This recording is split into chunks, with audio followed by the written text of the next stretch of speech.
Hello, and welcome to the Storied Arcs podcast. I am your co-host, Mike. And I'm your co-host, Alex. And today we are concluding our discussion of Alex plus Ada, Volume 3, or Alex and Ada, or Alex and Ada. Just hit really fast and, hope no one tries to interpret that plus sign. But I think I kind of like the plus. The more I think about it, once you said it, I couldn't stop thinking about it.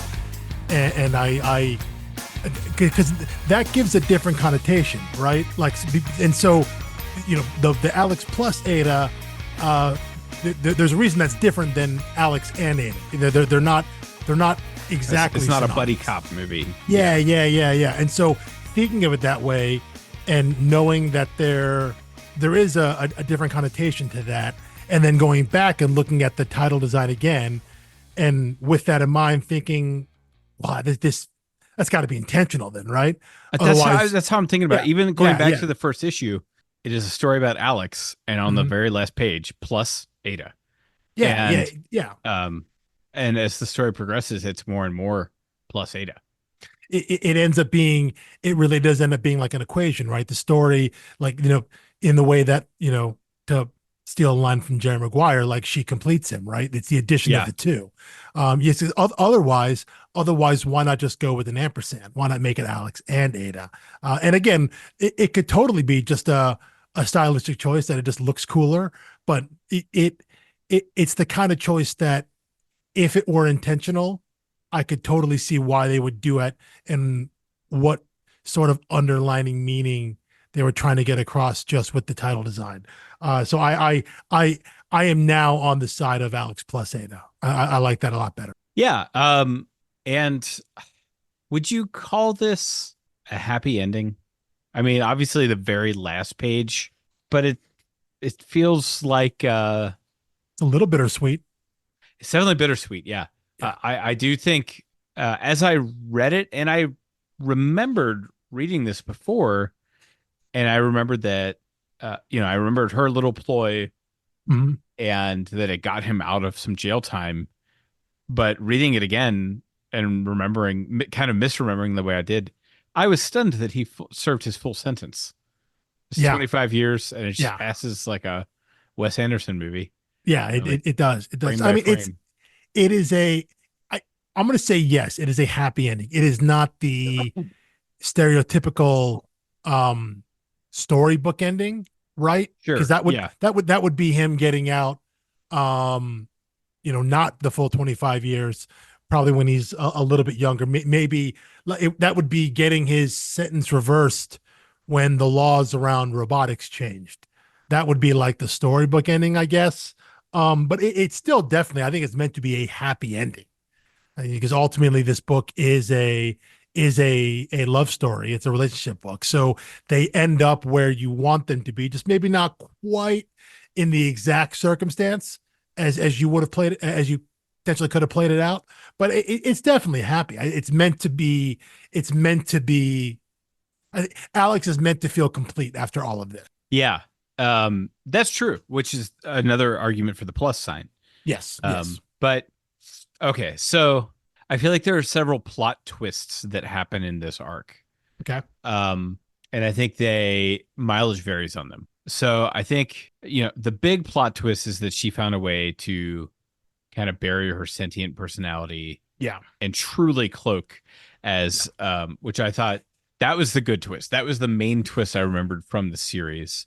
I liked it quite a bit. And it's almost like I was trying to think of a way to describe like her task in volume 2, because I was talking to someone about this book, and then the phrase came to me. It's so obvious that I'm embarrassed to say it now. I want to go reinsert it into episode 1. But literally her task was code switching. Yeah. Oh yeah, totally. Right. Yeah. Like, and in the double sense of the word, literally she had to switch her code, but code switching as it's used for, for minorities in a majority culture have to, in fact, it also struck a chord for me with, I read the book James by Percival Everett, earlier this year. Oh, I pulled the quote up, and now what have I done with it? I'll find it, but that book is about the character Jim from Huckleberry Finn. But the twist of it is that it's the story of Huck Finn told from the perspective of Jim, who Ah, is the slave companion of Huck Finn. yeah, And we learn from his perspective that he's actually the smartest one in the room in any room he goes into. But he has to hide his sentience, basically. I mean, yeah, it's almost the same dilemma as Alex and Ada, just set in, the rural South pre-Civil War yeah, versus yeah, in the future, yeah, yeah, which kind of makes it a compelling twist. But yeah, he has a quote in like the very first few pages where he talks about um, how he has to use quote unquote slave talk around white people because language threatens them more than guns. He's like, yeah. if I show my intellect, that is much more dangerous to me. I was just going to say code switching happens in this country um, to make people feel comfortable. Yeah, I mean I mean that's a white that's accommodation. Yeah, yeah that's what it is as a member of a non-white race. I understand this entirely, that the way you act around quote unquote your people that look like you, that have your experience, is different than the way you act around everyone else, general society. And sometimes it, it a lot of times it happens growing up, kind of subconsciously, because you don't want to stand out. And right, so it's not about, oh, I have to do this. I'm making a choice to do this. Like it is an active choice to do that. But in your mind's eye, it's simply like, this just makes my life easier. And so it becomes second nature of, when I'm in this situation or these situations, this is how I'm going to act. This, I'm going to carry myself. I mean, I found that as well. I mean, and not just across racial bounds, like this book James you're talking about, and in a way, the same way that Alex and Ada does it. I find this just in throughout different levels of society. That I've mentioned previously. If you've listened to other shows, I'm a professional engineer. So I'm a civil engineer, meaning I have a mix. My job entails a mix of like white collar and blue collar work, meaning I'll spend time in the office writing reports and doing things like that, sitting at a desk. But there are times when I've got to go out to an active construction site and talk to the guys that run the equipment and talk to their superintendents and things of that nature. And there is a level of code switching there where, because they have a sense of the joke is, on a construction site, basically, if you're wearing a clean white hard hat, you don't know what you're talking about, right, because you're not doing the work. right. The guy's in the blue hard hat, the yellow hard hat that's got dents and dirt all over it. That's the guy who knows what's going on. And here comes this guy coming out of the office in dress pants and all that, and this crisp brand new white hard hat, who's going to tell me what to do. Like, what does this guy know? He just sits behind a desk. He's doing calculations and things like that. And so there's a level of code switching there where, when your job is dependent on working with people like that and working in both directions, and that, yeah, the language you use, your approach to them, making them feel comfortable with your presence there, is key, and it just makes your life easier. If I can get an earthwork contractor, a guy who's been moving dirt for 40 years, to do the thing that I need to do, because I know from an engineer, like, this is what needs to happen. But his retort is, well, I've been doing this 40 years. I know I've never done Right. it this way before. If I need to get this guy on my side, I need to know how to get through to him and make him feel comfortable that I'm just not coming here like I know nothing. Yeah, I've never run a bulldozer before, but like, I know what needs to happen in this case. And so I got to make this guy feel comfortable so he'll trust me, so that if I come in and be like, hey man, I was seeing, I heard about, we got this little problem area over on this side of the building, on the east side of the building. This is kind of what we're thinking, what needs to happen. And I need him to play ball with me. And so it's the same level of code switching there, the same idea of just, I got to make this guy comfortable because I'm entering into his world at that point. Right. I'm walking on the So I'm walking onto a fewer site. West Wing quotes than we make on the podcast. Yes, yeah, yeah, and I can And see. perhaps you're only playing ball with the West Wing Well, quotes and because of me. well, But no, no, but it goes the other way too when maybe we have like a big conference call, and so it's all the engineers, all the architects, the owner who probably doesn't know anything about construction, and yeah, and then like the foreman on site who's actually doing the work. When you're on a call with all of the the behind the desk people, I can hear it in contractors where those guys aren't talking the same way as they are on the site because they understand that they're dealing with people who may not have the same level of experience or knowledge. So they change their approach in terms of how they're talking to the white collars behind the desk for lack of a better term. They do this. I've seen it and I've experienced it where they're trying to do the same thing. They're trying to get those people who are sitting behind the desk, who aren't the ones on the site, the ones actually working the equipment, to say, "Hey, he's trying to get across. This is what's happening out here. This is what you need to understand. That you can only know if you're the ones actually doing the work." So it goes both ways, and it's we always think about it in terms of we almost always think about it in terms of a racial aspect, but there are societal and class things as well that when they intermingle like that, it becomes second nature because otherwise nothing gets done. Like in a lot of ways, it's just well, in the case of Alex and Ada, it's literally a survival technique. right. Yeah. Yeah. And that was why it was just like the fact that, the racial class, whatever allegory is present through this whole book, and that code switching is the word for that. And then she's literally a robot, Yes, and code it's switching is the literal it, term for it's that. actual code for her. I'm Yes, so embarrassed that it took me three weeks of discussion to get there. yeah. Well, Um, we got there in the end. yeah, Because I think you're right. I think that is a perfect, aside from the double meaning there, that is a perfect thing for what she had to do, um, and what the other robots had to do, and what she wasn't able to do in that first meeting when they go and meet Alex's grandma.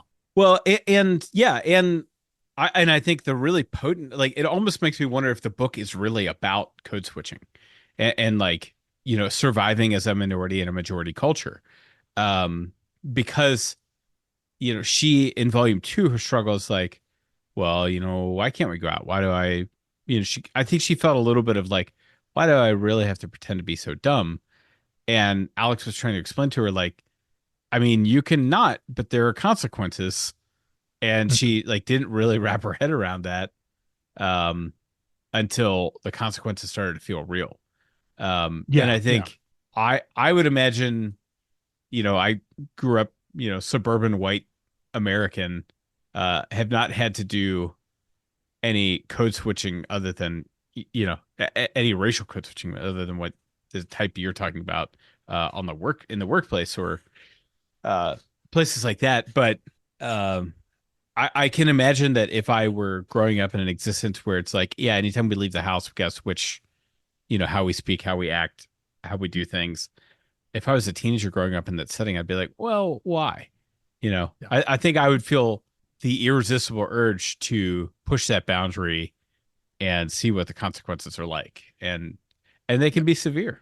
They can be. And you know what? You mentioned that maybe the book is about that, looking up. I mean, Jonathan Luna is a Filipino American, and if you read through his bio, him and his brother, they were military kids. So not only are Yeah. they a minority in their in their country of birth, but they grew up around in various places around the world. So that idea of always being the new kid, right? You hear that, you talk to kids who grew up on military bases every couple of years, having to move. You're always the new kid in school, that sort of thing. That becomes a defense mechanism. That becomes a way to survive because if you're always the new person in school, you have to find a way to integrate. And so I think that's a keen insight as to maybe one of the commentaries that maybe they're trying to get across here because it really does fit in terms of probably what some of his life experience was like. Which, if it's, I mean, it has to be intentional, but Yeah, if it was intentionally at the forefront for them, creating this book, then I have to say it's a pretty great bait and switch. They reel you in with like, oh, this is the AI classic, sentient robots. Are they Hmm. scary? Yada, yada, yada. And then I'm talking about something like very real and concrete in our world. Yeah. Yeah. Which like my friend and I were just talking about this the other day with sci-fi in general, because he was talking about how he was watching some Star Trek episode from the 70s and how the views they laid out on environmentalism or whatnot would still be considered progressive today.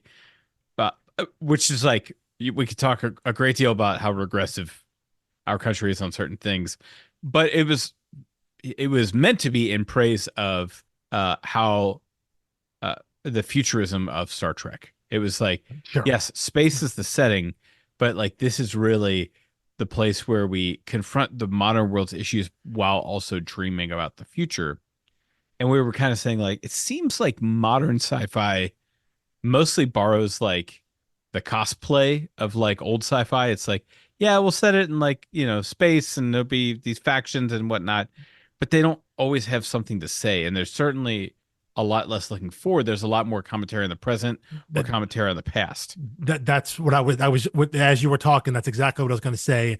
And I think it's a thing that we've lost in general with sci-fi, that Star Trek always brought was that futurism. Was exactly what I was going to say was that was forward looking, saying that this is where society could go. We're using this to say this is like an ideal to reach versus the modern sci-fi we've had. I mean, especially the last like 20 years has always been about commentary about today. It's how can we expose the things, the flaws, the issues, the problems in our society now by using the future world to Right. as our setting versus using the future world to create that or show what that ideal society could be. And I wonder if that's just it probably is just a product of just kind of a shifting mindset in society that no one wants to see that utopian idea. It's like that dream, if it ever existed, is definitely dead now. And so to show that and to depict that would be to be seen as being naive. Yeah. And I think our sci-fi is much more cynical, Definitely. and our Because audience is much society is more more cynical. Right. yeah. Yeah. Yeah. I think that's basically it. And I think, I've had like very important works of science fiction to me that are simply reflecting on modern day issues. So I'm not denigrating that. I'm just saying Oh, like we have absolutely. we have there's space for both. Oh, And definitely, definitely. I and, think, and I yeah. kind of miss that. And I so think, and yeah. they reached just a little bit in the end Mhm. here with like almost the inevitability of like 20, 25 years down the line, you get your first like legislative representative who's a sentient AI. Yeah. Yeah. Like still not accepted in society, but that's the rate that change progresses, whether it's, race or gender or LGBTQ issues. It's like, you're ignored, then you're like feared, then you're hated, and like then you get like to dip your toe in the water of Yeah. power Like a of modicum of acceptance. right, like just a little bit while there are still many factions that hate you, Yeah. and people are just like, I remember it was in the movie Selma. There's a scene with like Martin Luther King Jr. and Lyndon Johnson, probably whoever the president would have been at the time, probably Johnson. Yeah. And you know King was there to say like, they're suppressing our votes, we can't vote.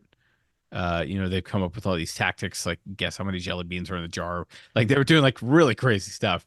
And Johnson was like, look, I've passed a lot of this shit, I've done a lot. It's like so much better than it was 10 years ago.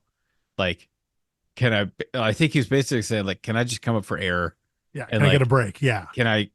can we acknowledge the progress that we've made? And it's like, when you're from the vantage point of the one who's like, no, still not allowed to vote. Yeah. Like, still very much a real problem. Like, get on it.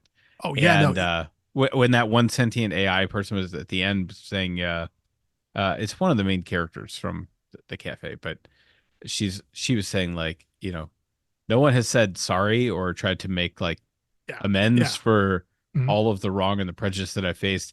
And she's standing up there somewhat contested, like the mere fact that she's there, and I guarantee a drastic underrepresentation of her population. Oh, without, She oh, may yeah. be the one mouthpiece for an entire sect of, and it's like that's the situation no one should ever have to be in. It's like No, yeah. being the Because mouthpiece for an entire people group or the undertone of that Selma scene there is what any marginalized group faces, which is um like look where you were, look where you are now. Like, why can't you just be grateful for that? When the goal isn't to get when you're still short of the ultimate goal, like that little bit of progress is like, okay, but like we haven't gotten to where we need to go. But in that moment, it's like, why can't you just be grateful for what you have? Look at everything you've done. Look at everything we've done for you now. Look at everything we've given you. Look at all these concessions that we've made. This is the majority speaking, right? And right, you're looking at this group being like, look how much better it is now. Look at all the things we've done for you. Why can't you just be grateful for that? And that's incredibly demeaning, condescending, wildly insulting, but yet that is what it feels like um, every time you feel like you hit like another ceiling. You know, right, instead of doing the things that are necessary to reach the ultimate end goal, which would be like actual equity and equality. You know, it's like, well, we have to do it in these baby steps here again, so the majority feels comfortable. You know, it's like, yeah, oh yeah, we would love to do this. We would love to give you everything you asked for, but we can't do that because, you know, all these people, most of them aren't, they're not ready for it yet. Right. right, That's what you always heard about, in terms of any kind of major social change. The public, they're not ready for it yet, you know? So just wait, we'll get there. And it's like, well, what good does that do me now? Well, your kids and your grandkids. What about if right, we can get there? Why can't we get there now? And it's all about keeping the majority happy. It's keeping them appeased, and thus it's why that wheel turns so slowly. And I do think that was done well here in just the idea. You know, it's like, you know, it was like month one, month two, month three, or something like that, right? Then it was like yeah, 1 year, 2 year, you know, 5 years, year six, year 12, 19, 29, all this, you know, so you just see, and I think it was effective in this way. Just the repetition of the panels, you know, like when he's sitting at his desk in his cell, and it's like, he's got one picture up and it's got like two pictures in a book and more pictures, some more books, some more letters. And just the monotony of that, and to show the passage of time. But that's, again, that's how slow it takes. And I think them acknowledging that slow turn was important for the story. It isn't the point of the story though. It was, I mean, that I think that's simply for them. It really felt like more of just a narrative device, because they have to get to a point that when Alex gets out, the crime he went in for was no longer a crime. You know, yeah. I mean, they but need to when they need she to was set that talking situation about up. like how no one apologized for no one, it Oh does yeah, seem yeah, like yeah. you would retroactively set free. You know, it's like uh They're shining a light on it, but that like isn't right now, like the commenting. when marijuana is legalized, doesn't that I mean was you going to bring that up as well. immediately empty the prisons of anyone there on marijuana charges? I mean, we clearly had the exact same brainwave there, because that that's the first thing I thought of in That's terms what of I thought like, of too. you know, when you think about, oh, who is incarcerated or who has a record for something that is now, for the most part, no longer a crime. And I think if you ask people about that, the first thing they'll probably think of is not just drug charges, it's specifically marijuana. Yeah, And you think, well, okay, well, so yeah, who's in prison now that if they were quote unquote caught doing what they did then, now would it even be a crime? Would they even be arrested? And yeah, what do? You just, yeah, do you release all of them? Do you say, hey, you're all free to go now? sorry about that. Yeah, it's Yeah, yeah, on yeah. your way out. If you did serve your time and you got out and you still have that criminal record, is that just expunged now? Like, yeah, we're good. And the answer, of course, is no. The answer, of course, is no. It doesn't happen. That's not how the system works. And of course, there are larger logistical things around that, and I get that. We're not here to debate that, but I do think that they were trying to show that and show that how that works in the world, in terms of, I read it as they were showing it as a direct parallel to the way our world works now. They wanted to show that to keep that metaphor alive of however you want to read the idea of robot rights. They wanted to show that the progress can be made, but it would still feel a lot like how the progress would be made in our society now.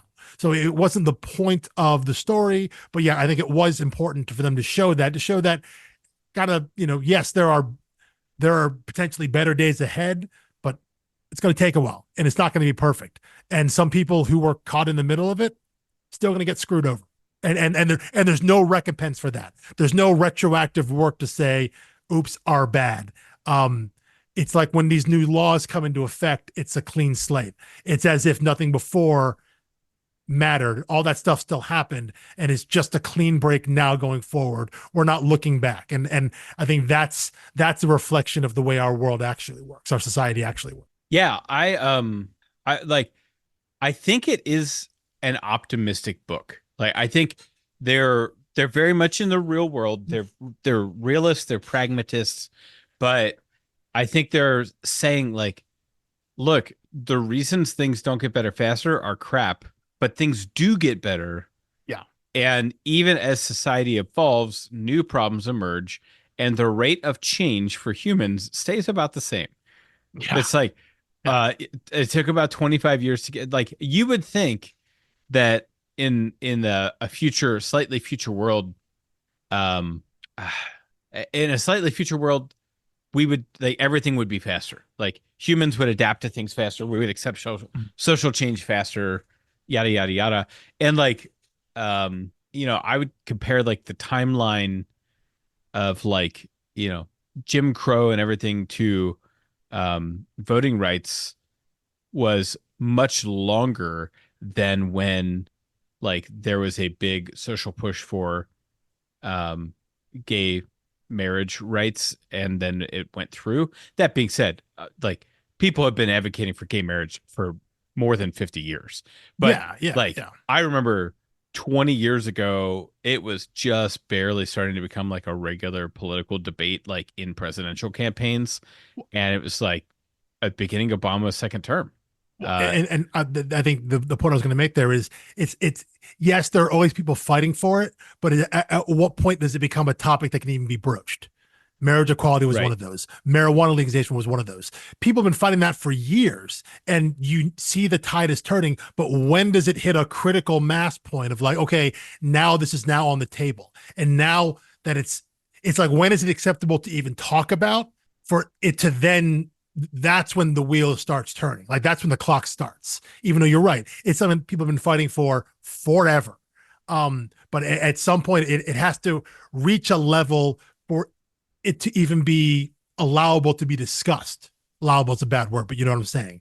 It has right. to reach that level first, and that's when the clock starts. And I'm just thinking here. I mean, so the what's being shown on the timeline here is that year 12. I'm on the page right now in the last issue. Year 12 is when it looks like those. Oh no, I'm sorry. Year 19. Year 19 was when the law was passed. Right. So he still got 6 years left of his prison, but 19 years, you're like 20 years, 2004, 25 years is 1999. Think about where we were, which is, God, I can't believe I said that out loud. That's terrifying. But you think about where we were on some of these societal issues in 1999. There was much more visibility for the LGBTQ plus community then. But the idea of marriage equality wasn't, it was still like, well, like we were still scratching the surface of civil unions at that point, not like full marriage recognition. And to see where that's come now, it takes a long time. Marijuana wasn't,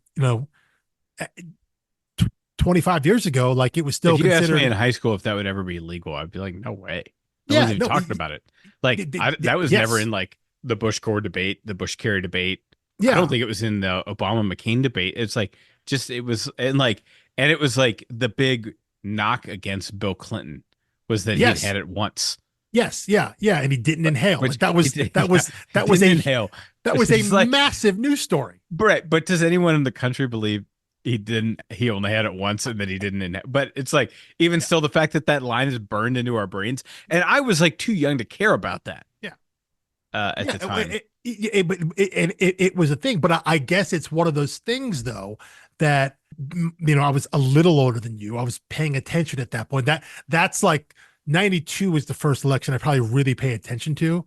Like I actually understood like kind of what was going on in the world on the level that I guess an 11-year-old can at that point. Um, but I also remember being like, is that a big deal? Like, not that I ever thought that, not that I ever thought that like smoking weed or whatever, or getting edibles or whatever would be legalized. But I remember being like, is that a big deal? And then as you grow up and go into high school and into college, it was like, it doesn't seem like it should be a big deal. But like, is this Well, ever clearly, but then it was like, is it ever going to change? And I wonder if that's a thing of then, so as my generation and the generation slightly older than me aged and became the people potentially influencing and making these laws, then you get, that's when the things start to change. Because yeah, you ask I don't know, middle-aged voters in 1992 that marijuana question for Clinton was a huge deal. It was a massive deal because in their minds it was like absolutely not, like that's wrong. And it's like you have to let the older generation age out.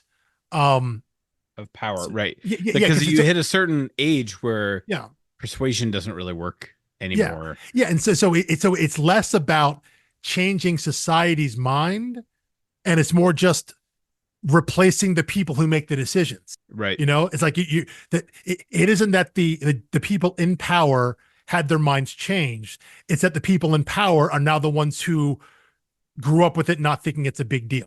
It's the people coming into power that had a different viewpoint, and those that had a more rigid viewpoint are being shifted out. And so that's why it takes a while, because you're not changing anybody's mind. They're just growing up in a world where things are more accepted, better understanding, and things of that nature. And when they age into that position of authority, that's when things start to change. Well, and this one is kind of off screen in this book, but headcanon for me.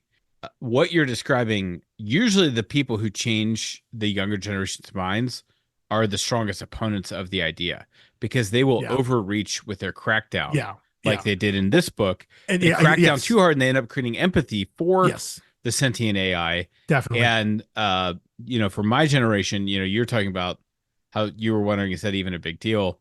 Clearly you were a little bit older than me and you either hadn't been exposed to or had already grown out of dare Oh no, I went through programs. Dare. Oh, I went through Dare. Okay. I was Absolutely. like, Yeah. we both got Nancy Reagan brainwashed. Oh, Like, if absolutely. you asked me in like middle elementary school what marijuana was, I think it would have been on the same level as like crack Crack cocaine cocaine. and Yeah. and Mhm. heroin, Mhm. because the law was treating it as such. Yeah. And we were told like all of these things are gateways and they'll all lead to this. They'll all be addictive and habitual and you'll have a dependency on it and then it will ruin your life and you'll I die mean, or be in prison.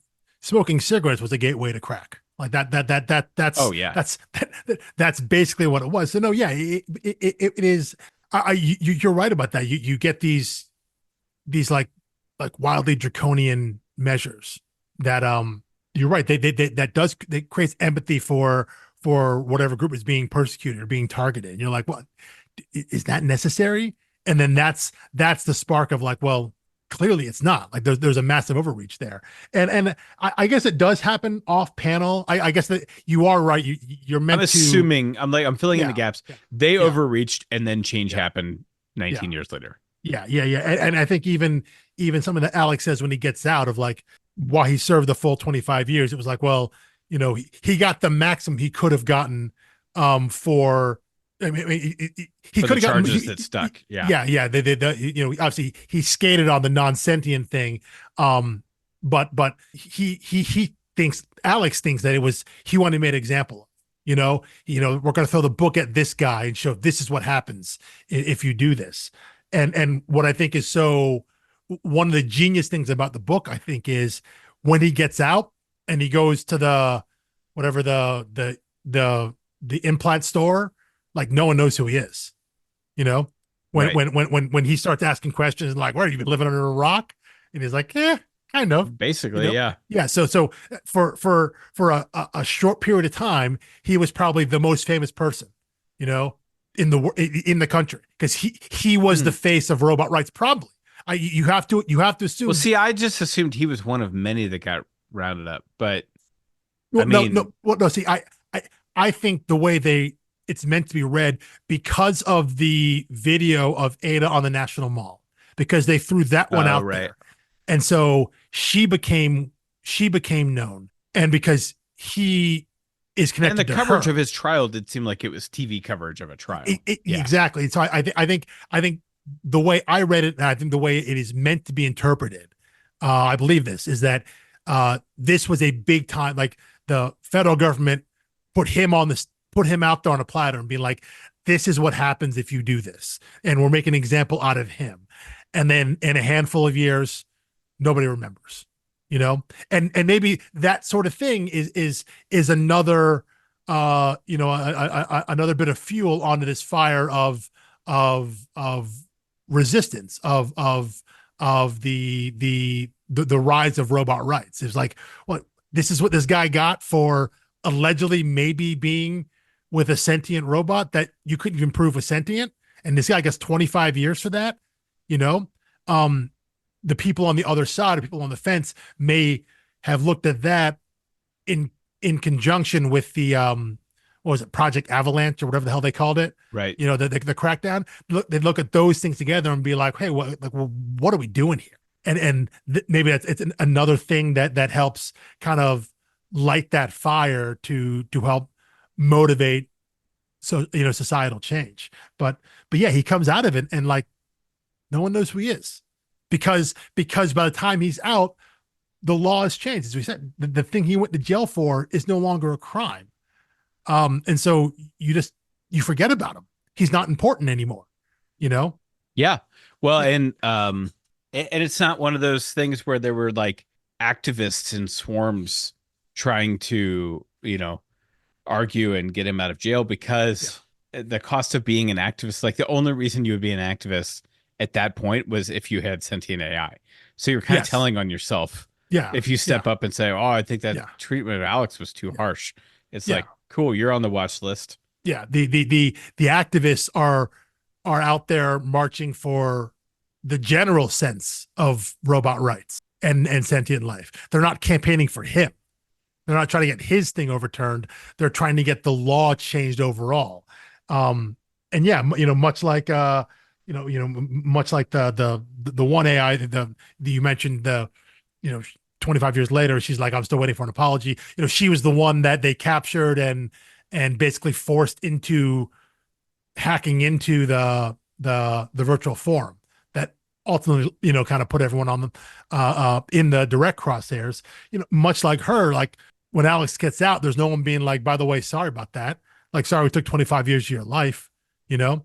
Like there's No, no one it out it there. actually There's kind of reminded me of like the Ant-Man when Paul Rudd gets out of jail in the first movie, where it's okay, just yeah, like, yeah, yeah, yeah, it's just kind of like a pitiful, like, well, there you go. yeah, yeah. You can just Good walk out, luck. find your own ride home. Yeah. Yeah. No, it's exactly that. And you know, no one's out there giving an apology. There's no one out there. Again, I'm sure I don't know how criminal records work in this slight future version of our society, but I'm sure it's still attached to him. You know, they may not recognize him, but people are going to know uh, he's got to apply for a job or something like that. Now maybe they get around that because apparently his grandmother was loaded and left everything to him. So maybe he doesn't got to work anymore, but he's going to have that criminal record attached to him. And you got to go through the process of like, yeah, okay, well, it was just, you know, I was the guy, I was caught, the robot wasn't sentient. And even if it was, it wouldn't matter because it's not a crime anymore. But like, that's just a thing that's going to tail him. And there's no recompense for that. There's no getting that back.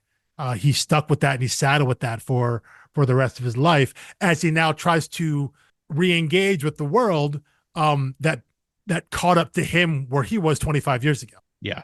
Um, wow.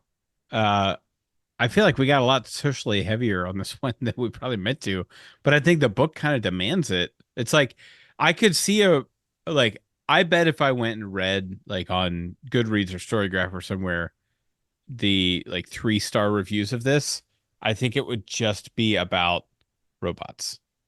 Like it's someone like who misses everything else going on, like Could be, the yeah, thing behind the thing, yeah. There like wasn't enough. the There wasn't enough superficial robot reading. stuff. There wasn't Right. enough robot stuff. There wasn't enough. Yeah. Like there wasn't the next robot massacre. The AI didn't take over. We didn't get the robot apocalypse that every other AI story that we're familiar with either gets to or portrays. You're probably right about that. I am really curious. It does, and this is you know, in typical form, I would say, but the ratings get higher with each volume, the aggregate ratings. I and I would agree with that. I think because I think the story just gets better.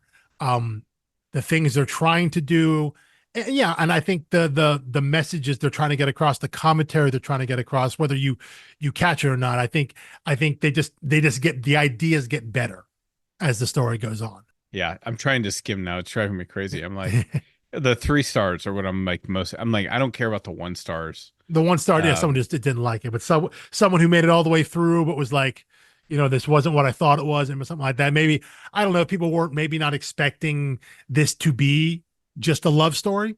You know, right. I could see people people who got that but didn't get the type of human AI interaction they were looking for or they expect. Again, I think it's an expectation game. Um, you don't get the same kind of ideas about whatever you think a human robot relationship would be like. This book isn't interested in that. It is very much about, it sounds silly, but it's very much about just seeing and treating the robots, these robots, this AI as just people. I think to the point, and I think, they get to, they get to that point with the reader, to the level that I think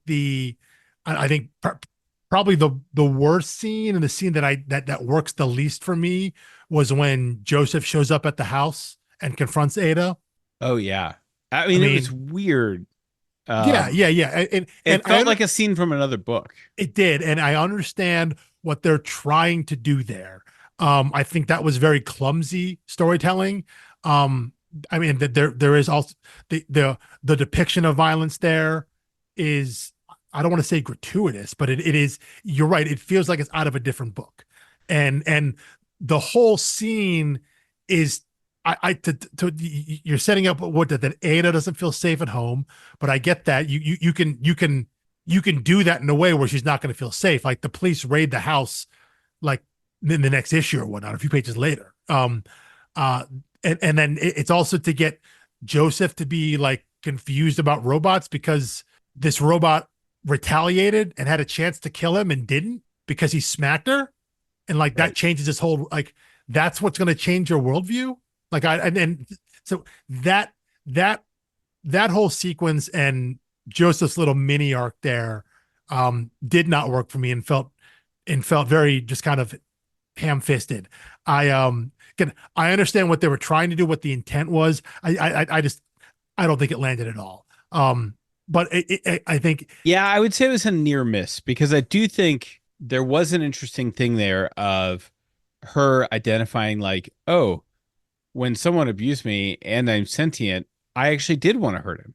yeah. Well, Um, again, which they like provoked the behavior they're accusing me of. yes, yeah. I thought that was interesting the way it was done, very poor. Yeah, I said I understand the intent of what they're trying to get across. I said I don't think the execution of it worked at all. So I think that for me would be a downgrade in this volume in these issues. But I think overall what we saw and what we got, I think it's a satisfying end overall. I think it's a generally satisfying ending. I do Um, too.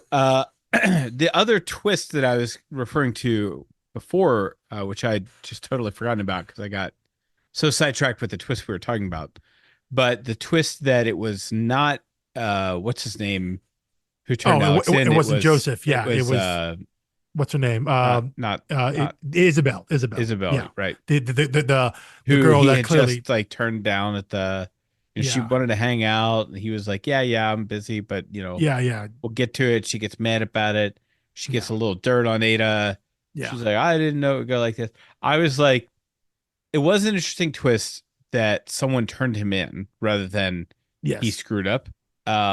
However, I felt like I have to believe that it's a plausible character choice, especially since we have a woman as a writer here.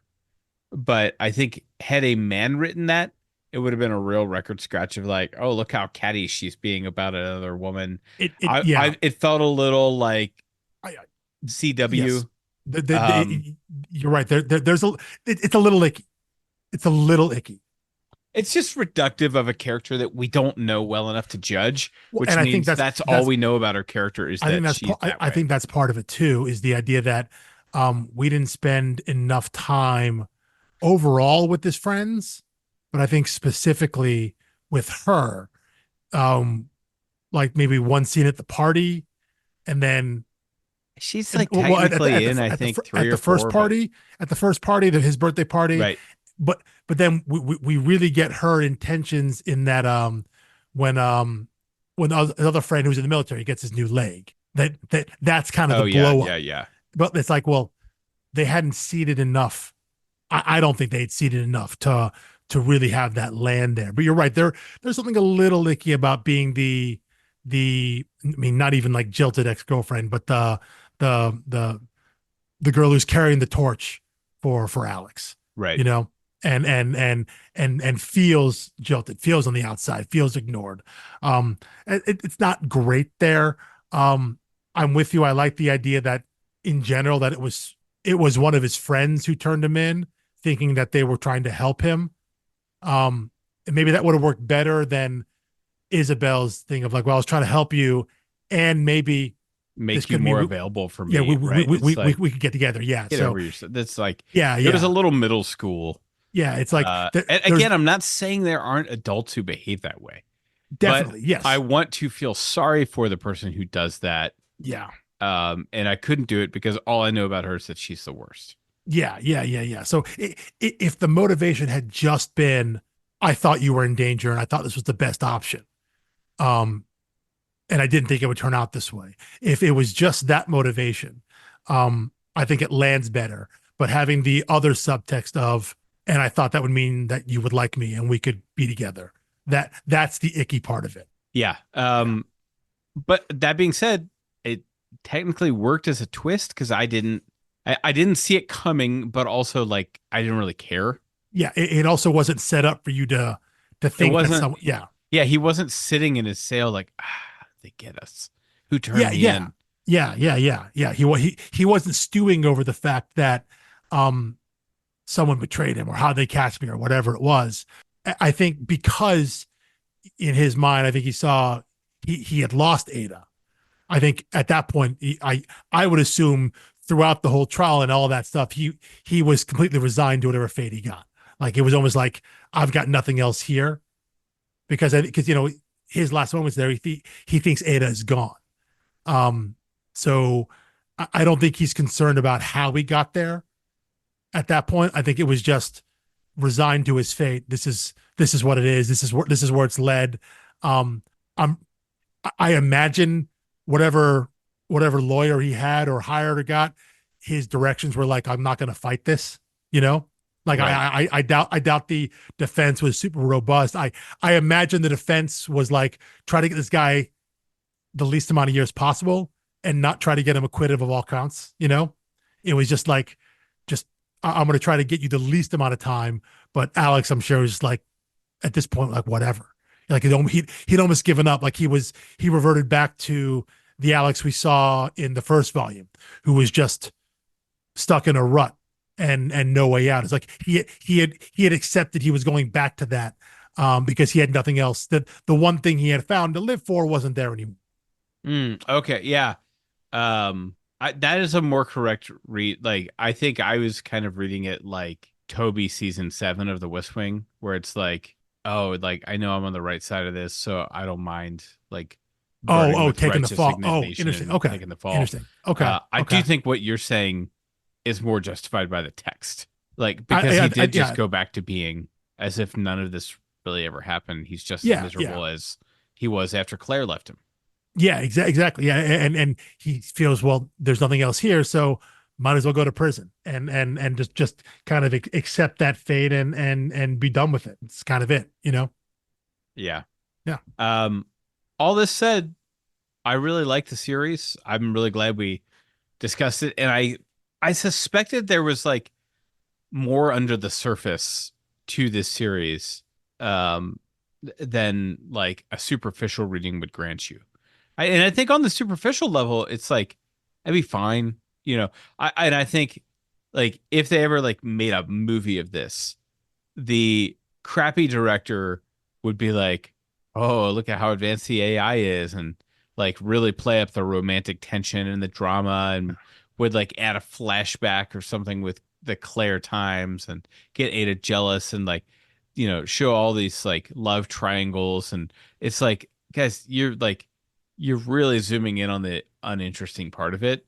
You're missing the Whereas point like, then. Yeah. right, if you got a director who, I don't know, give this to like Jordan Peele or someone who's like not gonna miss the racial dimension, like the racial parallel, and can actually scare you in some moments. Because there are moments in this book where you're supposed to feel tense, anxious, scared.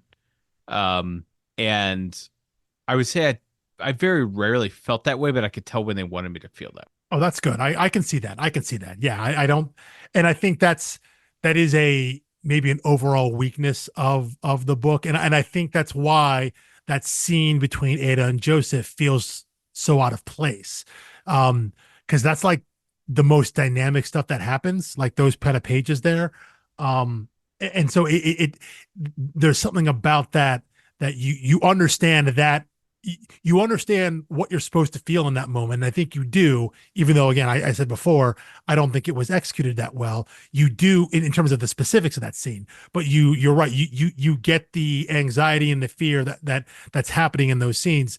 But I think I'm with you that there are other moments throughout the story where you're supposed to feel similar ideas. And I don't think it totally comes across.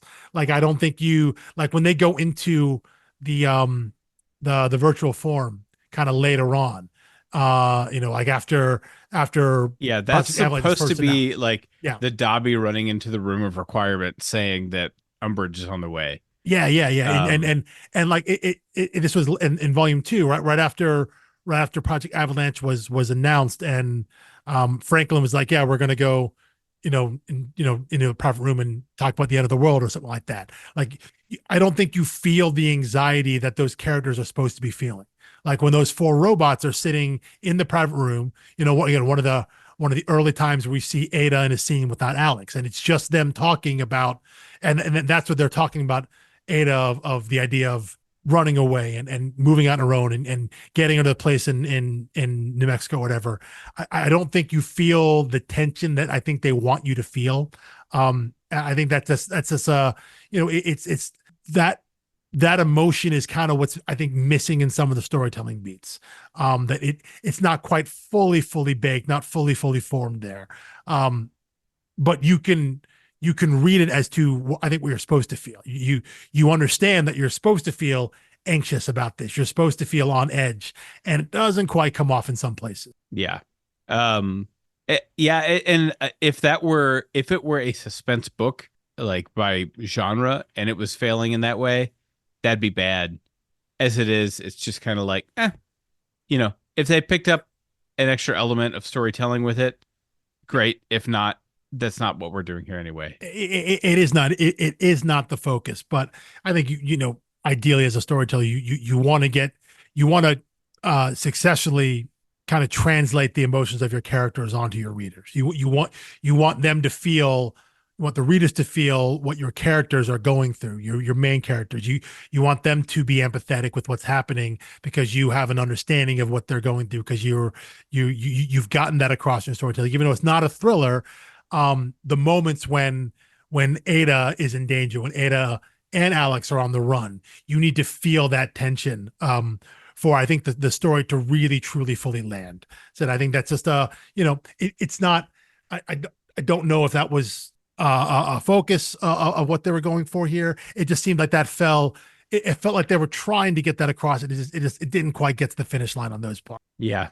Um, well, that's actually the end of my list of notes. Do you have anything else about this book you want to say? I don't know. I don't know. I think the last thing, well, the last thing I had really was something we talked about pretty much at the beginning, the idea of, did you find the ending? What I had was, did you find it satisfactory? And I think we kind of covered that, the idea of, is it a happy ending? Is it bittersweet? Things like that. Um, I think generally I'm okay with the ending because ultimately it is a love story, and so them being together, but Alex having lost those 25 years. Um, I will say there's a little bit, another kind of bit here. I was talking to my brother about this book, uh, and he used a word. We were talking about Luna's art, and he used a word that I wish I had used early on, and kind of, I talked about kind of my big issue with this, that it felt in this like uncanny valley version of art of people, and the word he used was sterile, and Yeah. I really like that, in that the idea that when you see people in a room standing and talking to each other, as he pointed out, like everybody's standing straight, like everyone is just, it's like you place dolls there, move the arm up, things Right. like that. There's a rigidity to it when you see the table or any of the background, like a table. It looks And like the again, platonic idea of a table. Yeah, I stand by that's like why I compare it to Wes Anderson. yeah, Like if you yeah. watch, Grand Budapest Mhm. Hotel, the framing, the what do you call it? Where when the director tells people the blocking Yeah, is all very sterile. It's yeah. sterile. It's meant to be symmetrical. It's like no one actually behaves this way. No one actually Well, moves this way. but I think that It's a works on stylistic film choice. though, because people are actually still moving. I don't know if that works as well on sequential art because you have to represent movement, you Yes. know? Well, and I And did so, think he had a tall order, like when they were both sitting on the couch using their like mind link things, and yeah, they're like, "I'm gonna call Soto. I'm gonna call Soto after the cafe well, like is yeah, taken down." They both just sit there because well, the calling requires no physical action. yeah. And a scene like that works great in that way if that's in contrast to dynamic motion elsewhere in the story, you know, Right. because that's how that. So, but that is no different than them sitting across the table from each other, or standing in a room talking to each other. So it's that sort of thing there, and I I'm not entirely certain in the end there. I believe that Alex is aged 25 years, you know. As you and I discussed, we're assuming he is somewhere around 30, youngest maybe 25. Let's say he's 25 and he spends half his life now. And now he's 50. Now he's at least 50, early 50s, maybe mid 50s. Don't quite buy it. Don't quite buy it. 25 years in prison. There's something about it that still just doesn't quite land for me, and that doesn't take away from me for the book, because at this point I've accepted you know my feelings towards Luna's art there, but there's still something about it that just it, I don't quite feel it, because I don't think I feel the age of the character, so I'm not in Alex's mindset the way I think you really need to be there. So it doesn't take away overall from the ending. I think you still get to the emotional point for the characters, but I think there's still just a disconnect for me as a reader there. But I like how it ended. I like that he spent all 25 years there. I like that he's supposed to have come out of prison older, and Ada is still there, and still there for him to be with him. I think that is a satisfactory ending. If the specific ways they got there maybe didn't quite totally work for me, in the end, I'm okay where they got. Well, since you mentioned his aging, I am curious about one last thing. He's got the lines around his eyes and his hair's graying a little bit. But when he goes into Ada's AI, they both Yes, see him as the younger him. And yes. is that because he didn't have a mirror in prison and his visual like self-representation? I think it was like they The talked Matrix about it thing. earlier. Yeah. But I was comping it to the Matrix thing, the visual residual self image or whatever it's called. Well, what I wonder there, and they don't say it because he just goes in, but I wonder if that's deliberate because as they talked about, you can put skins on, you can look any way. You can look like yourself. You can look like an anonymous person. You can look any way in the virtual form. They Oh, right. talked about They talked But about they that, remove them all when you go in the y- cafe. yes, you have to be your true self there. So I wonder, and so they don't say it, but as I as I thought about it after the fact, after I finished it again, the conclusion I came to was, um, he did that for Ada because he didn't know what he was going to find when he went inside Ada's mind. Oh, So right. he Yeah. wanted to look the way that she last saw him. Maybe in one final act of kind of code switching here, we want to make sure um, that she recognizes him, so she is comfortable and understand that he's still there, with the idea that when they come out of this, he's going to look older. And not that he looks all that older. I don't think that quite works there, but the way I've decided to read it, and I didn't come to that as I was reading it. It was just like, oh, he looks like himself. Um, it wasn't until a little thought you realize that he can choose to look that way. So I now feel that Alex made an active choice to do that. So Ada it'd be comfortable and acceptable for Ada to have him look the way that she last saw him. Yeah, well, that and I forgot the twist. I thought the twist was at the end when she was playing non-sentient Mm-hmm. that she had learned like Oh, how perfectly she needs to code switch. And she's like, yeah, even the small group of trusted friends, like only Alex gets the mm-hmm. non-sentient or Yeah, the only Alex gets the sentient version. yeah. I thought that was the so I was like the fact that I'm an obsessive guesser as I read means when I'm wrong, they get the benefit of making me feel like, oh wow, they really surprised me there. They Like got you. They I don't got think you. yeah, right. That wasn't supposed to be the twist, but the Yeah. fact that I had sold myself in my head, like, oh, this is what she's doing. She's learned her Mhm. lesson. Yeah, but I like what she did even better, which meant she was grappling with the consequences of what they were doing as they were doing it and creating like a safe path. Yeah. It is Yeah. just unfortunate. Yeah, that and I'm like they make these bots to die with a chest shot or Yeah, yeah, it comes down to, yeah, what is the operating system here? Like, do you have to put do the, they have a heart? I well, yeah, mean, what is I that where was the gonna say CPU is, is kept? I was gonna say, is that where the main battery is kept? And if so, like, are you modeling it after? Well, I do think it's What very human to like model everything after ourselves. That is true. That is Um, true. yeah, or they did that on purpose in case that there was an uprising. Everyone would intuitively know where to hit them, how to hit them, how to strike. Well, Type of thing. It isn't, reminds me of the Dwight Schrute thing about how they were talking about building a statue of someone, and then uh, Michael suggested making it robotic or something like that, and Dwight said, "Oh yeah, but only give it a 6 foot cord in case it turns on us." And it's like you always have it before you even start building yeah, the thing. but You got to think of the safety, but I guess at that point I would think like headshots are always works, right? Although it's just like, man, if I were going to if I were an AI programming the next generation of AI, Don't put the brain in your head. right, make There's the no head need to. completely dispensable. Yeah, there's yeah, Like the yeah, like the see the Star Wars battle droids, they had it all figured out. yeah, Head rolls yeah, off, they just keep marching. yeah. The head is just another limb there. Um, yeah, you put your processor, your brain, whatever it is, It's your the power first source. nice thing I've ever said about a Star Wars prequel. Yeah, That's not true, but but but I think there is a larger design question there, that if you were someone who would do this, why do you feel constrained to make the artificial life on the inside set up the right, same way as humans? Is that a need for the designers to make it feel more real, make it feel more human?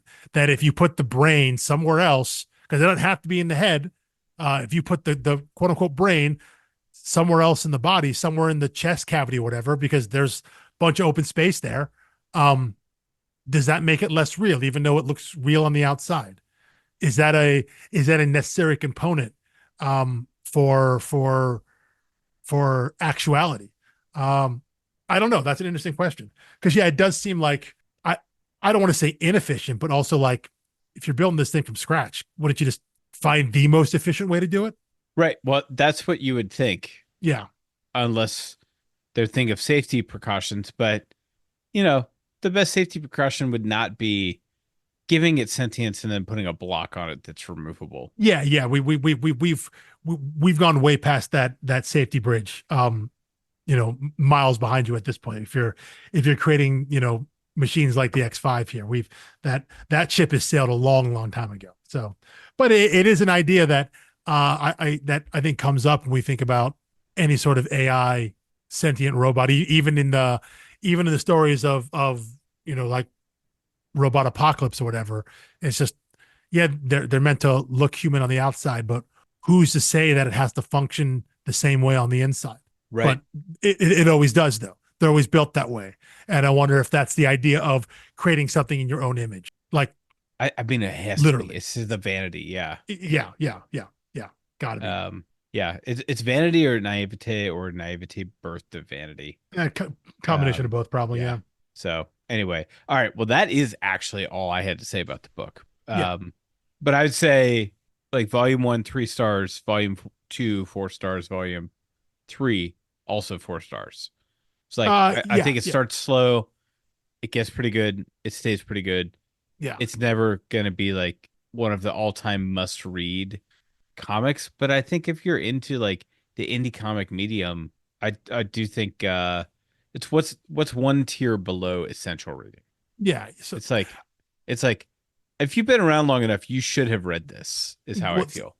so Image going back a couple years, they used to run this ad in the back of their comics. It was a picture of Alana from Saga when she's like in her it's a cover of one of the early issues. She's in like her battle gear or whatever when she was in the army. She's sitting on like a mech or whatnot. She's reading a book and blowing a bubblegum bubble. It's a great image there, but kind of superimposed are texts of like a whole bunch of different books that it was an ad for Image Comics. Like here are all these kinds of books that they have Oh from all yeah, I different remember genres. this. Yeah, Yeah. you get like a big word balloon kind of surrounding her. And Alex and Ada was a book on that list. So it's a book that I think they kind of showing the range of like here are the things that you can read. Like you can read this, but like we also have things like Saga. We also have something like Deadly Class or The Walking Dead. Like that the it was meant to show kind of their range of like, listen, there's books for everybody. That an indie comic, an Image comic doesn't mean one thing. What it means is creative freedom. They're going to tell the story that they want to tell and the way they want to tell it. And so, yeah, I think this is the kind of book that probably really only exists at Image. That Right. would It give them would never a shot like that. conform Yeah. to a Marvel DC pitch. No. It wouldn't. There are too many constraints there, and it's also the kind of book that just spiritually doesn't feel like it doesn't feel like a current boom book to me. And that's just gut feeling for No, for the no, stuff that I've no read. Dark That Horse, no yeah, Boom. that Yeah. doesn't feel like what an Aftershock book would be. Like this is a book that Image that would kind of only exist in Image. This is the kind of thing that they put out. This type of story that would give the creators the type of freedom to go down the avenues they wanted. So, but yeah, no, I'm with you. Essential is too strong. I don't think it's that. But I think it's the kind of book that gives you, if you're someone who is working their way into more creator-owned comics and indie books, this is a good kind of book, I think, to show what some of that range can be. That it's not all superhero stories. They're not all high fantasy or high sci-fi. They're not I mean, all yeah, they're this not is all like horror books. They can be. This is in a lot of ways, this is like a slice of life book. It's a slice of right, life book that just happens to be our world a little bit in the future. That's what this book is. And it shows the range that can exist. And so I think for people who are working their way into maybe a little new to indie comics and haven't read as much on the creator owned side. I think this is a good book that's kind of a palate cleanser to let you know that, hey, there are other story types out there. There are other ways you can go with these books. Yeah, I think that's extremely well said. But I'm obsessing now about like I need a list of like I need I need my classification system of essentials, whatever's below that and whatever's below that, and then the bottom tiers like just don't bother reading it. That's Um, would you do that for like for publisher or just like in general? Like, no, I would do that for everything. Uh, like every comic that I read, I would say like, oh, this is like right, the things essential that you've read. reading, Yeah. right? Essential reading. Not essential, but really, really worth your time. God. Yeah. And then like, if you're in the right mood, this is a good one. Which is honestly where most of my superhero stuff lands. Like, Oh yeah. Yeah. I follow stuff and it's mostly like I'm following it because I've been following it. Yeah. Yeah. I'm not always like it's not always grabbing my attention or having me Yeah. like hungry for the next one. But I got 130 issues of it, so I'm gonna have 131 next month. Yeah. Yeah. It's You that's like just you like the character. You want to read it. It's easy. Yeah. And then but I every think once in a while fourth. they jump up, Yeah. like Fraction Aha Hawkeye Mhm. becomes essential. Yeah. Like Yeah. there's literally no other Hawkeye title that that, that is that's above at that level. three on Yeah. that Yeah. level. Yeah. Yeah. Yeah. Yeah. Yeah. So And it's yeah. just And then like there's stuff that like you I get read rewarded. this and don't read it. You know, Yeah, because there, I, there, there, and there are I always have books like that. There are always books like there that that are are. I have very few of them, but there even still there are books. And then there are books where it's like I feel like this is better than I think it is, and I shouldn't comment on it because I think I'm the problem. Which I think is exactly how you described yourself for Wicked and the Divine. Yes. You were Yeah. Yeah. like, Yeah. I Yeah. can't see Oh, any technical fault with the book. It just doesn't grab me. yeah. And it's like, That that's the fairest criticism I've ever heard. or the other way around of being like, this book speaks to me, but probably maybe to very few others, like the ones that are just for me, and then the ones that are specifically not for me. You know, Well, yeah. um, And the yeah, one that I felt was specifically for me, which I'm glad we already did on the podcast, was Underwater Welder. I was like, I don't know if that's really ever going to hit anybody the way that it just happened to hit me the yeah, first time I read it, and then the second time I read it, and then the third and fourth time I read it. I was like, I don't know why this book just gets me the way it yeah, does, but yeah, yeah. yeah. But So yeah, because I think if you were asked someone about Jeff Lemire's long history of work, that may not be one that comes up, even if you limit it to the stuff that he writes and draws himself. You're always going to get Essex County first, and Essex County is amazing. I love Essex County. But yeah, you may not get Underwater Water. May not be a book that everyone knows about or it hits for everybody the same way. That doesn't mean it's any worse or less for it, but just you can recognize that this book has specific meaning to me that may not have meaning to anybody else in that same way. And you may like it, but I don't think you would call it essential that everyone has to read it because it's that great. But because your view of it is skewed because you have such strong emotions tied to it, right? oh yeah. Yeah, Yeah. yeah, yeah. Yeah, the first time I picked it up, it was just the perfect book for me Mhm. at that time. By the way, does Essex County have color? It doesn't, right? It's just It does black and not white. know. Yeah, it's black and I white. was Yep. like, some month we're gonna do a special of like oversized trades that are like black and white and melancholy. Maybe it's like a January month where we do Blankets by Craig Thompson and we do Essex County by Jeff Lemire, and we'll just be so damn sad by the end of the month that we'll just wither and die. Melancholy Uh, month. Yeah. yeah, Yeah. and January seems bleak enough for it.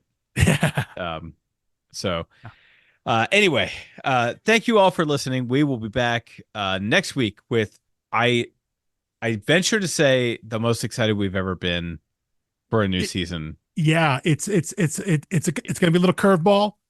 It's going to It's be a little different. curveball We're for us. breaking we're breaking our own rules. We are, but I think we're at a point now, and I think um There's a when caveat to the there's a rule. little caveat there, and I think when we describe why we're doing the books we're going to do, it'll make sense, and it won't feel like we're violating the Prime Directive to bring Yeah. it back to Star Trek I would one more say the time only there. tease is that much like how we've handled Mark Russell or even Sarah Gailey, Yeah. this will be driven by who the creator is Yeah. or creators are Yeah. rather than the specific book, even though we absolutely adore all the books we're going to talk about. Yeah. That's true. We're not doing a series. We're going to do 4 books by a creative team that are thematic in that the same 2 guys worked on them in a relatively compact period of time. And so we are very, very excited about that. And we'll leave the tease at that. You'll see in your feeds next week when you see what the intro 0 episode's all about. Great. We will see you then. In the meantime, if you're not already subscribed, which I find hard to believe at this point in the episode, but if you're not already subscribed, please subscribe. Please like, share with a friend. Even the little perfunctory retweet, likes, all that stuff, boost us in the algorithms, friends. And I'm pretty sure our Facebook presence is virtually non-existent, but you can find us there. But primarily on Blue Sky, Twitter, Instagram. We're pretty regular there. Storydarks.com. Find it all there. Storydarks.com. And I did remember about Threads last week. I was like, we'll throw them a bone. All right, It was like the best idea for 1 week was Threads. It was like, we're so glad it's not Twitter. And then everything else came along. It was like, oh, look, all the other not Twitters. Yes. And the dust still hasn't quite settled. But anyway, thanks for listening. We'll see you next week. Peace.